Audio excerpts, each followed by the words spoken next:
गति बढ़ाओ, वो भी मेरे स्वागत के लिए उत्सुक होगा। वहां वो रहा वो।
तक्षशिला और अलेक्जेंडर शाह मगध धनानंद का इस्तकबाल करता है।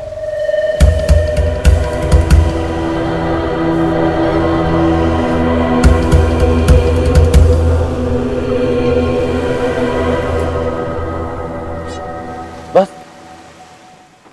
इतना सा, आरंभ होते ही समाप्त।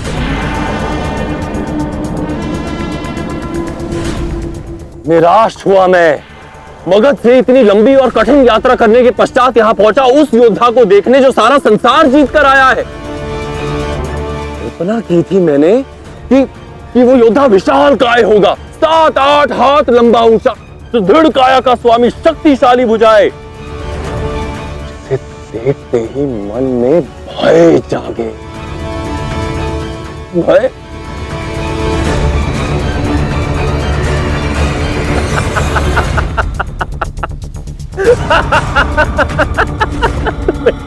तुम्हें देख के तो मन में हास्य जाग रहा है।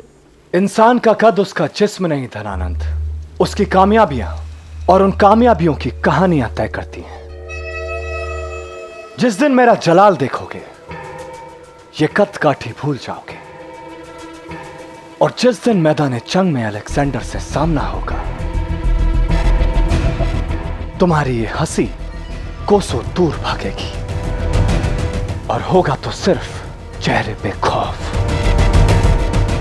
वैसे सुना तो मैंने भी है तुम्हारे बारे में बहुत कुछ।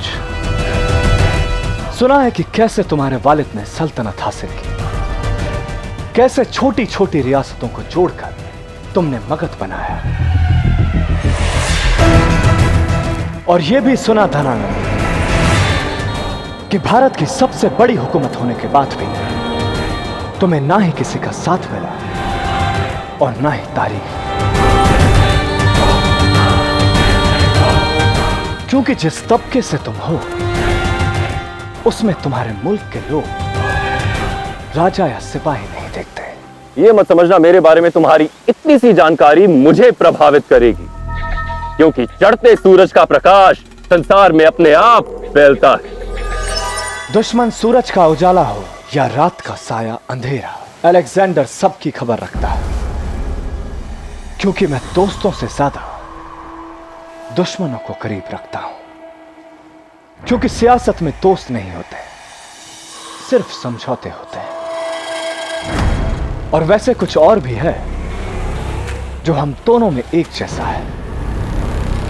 तुम्हारी ही तरह मैं भी एक छोटे से शहर मैसेडोनिया से उठा, सबकी सोच को गलत साबित करके शाह बना, और तुम्हारी ही तरह बिना किसी की मदद के अपना रास्ता खुद बनाया। जिस रास्ते पर चलकर मैं अपनी दुनिया का खुदा बन गया। सुना तो होगा ही। अब जब हम एक दूसरे को जान गए हैं तो सीधा मुद्दे पर आते हैं। तुम इतनी दूर से मेरे चेहरे का नूर देखने तो आए नहीं, इसलिए यहां आने की जहमत की वजह जानना चाहता हूं।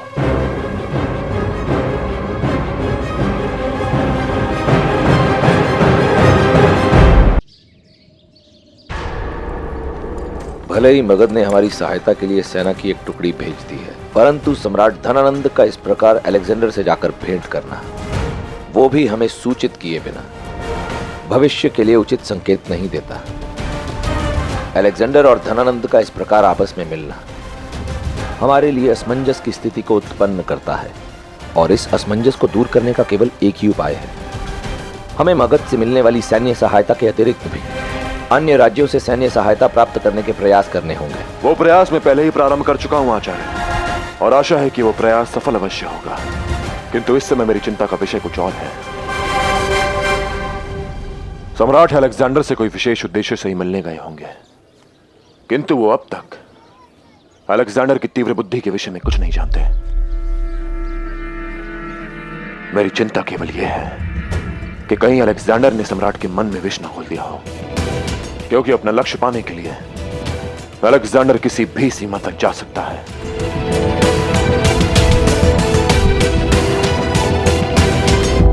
मेरे यहां आने के पीछे का एक उद्देश्य है, तुम्हें मगध की शक्ति बताना। मेरे पांव में बिछी ये शस्त्रों की चादर देख रहे हो?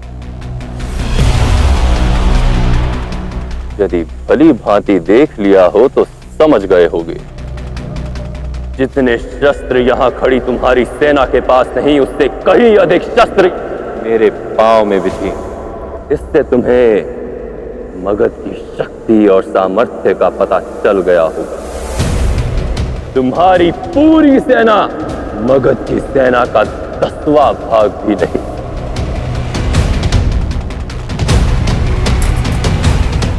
तक्षशिला जीता तुमने, अपनी जीत का उत्सव मनाओ और यहीं से वापस लौट जाओ।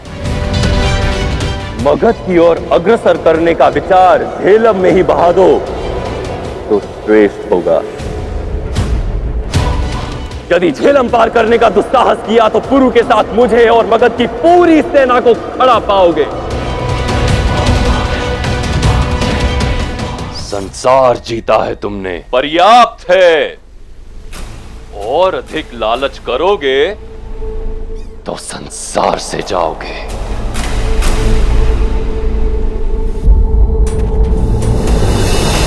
लगता है मेरे बारे में अभी बहुत कुछ जानना बाकी है तुम्हारे लिए शाह मगध। कुदरत ने भी क्या कमाल का करिश्मा किया है हम इंसानों को बनाते वक्त, कि हमें सिर्फ आगे चलना आता है, पीछे चलना भी चाहे तो गिर जाते हैं। और गिरना मैसेडोनिया के खून में नहीं, हमें सिर्फ आगे बढ़ना आता है। इसलिए यह बात अपने सहन में अच्छे से बैठा लो धनानंद, कि जब तक मुझे वो नहीं मिल जाता जो मैं चाहता हूं, मैं रुकता नहीं।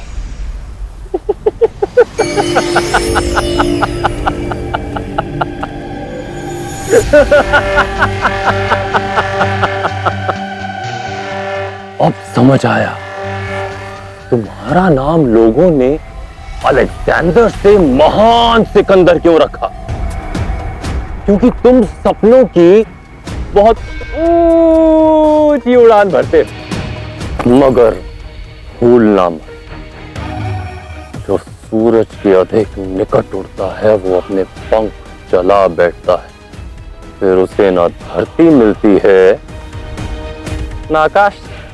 तुम्हें लगता है तुम सूरज हो, मुझे तो परछाई लगते हो।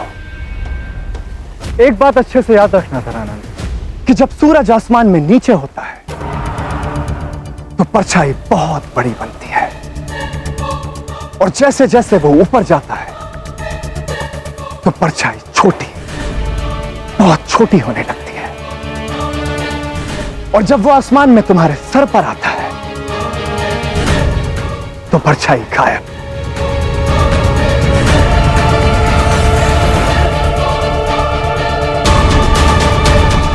सूरज तुम नहीं, वो पोरस है, जो धीरे धीरे आगे बढ़ रहा है, और जैसे जैसे वो आगे बढ़ेगा तुम्हारा रसूख नीचे आता जाएगा, और फिर ना तुम रहोगे ना मगध। तुम उससे बड़े थे,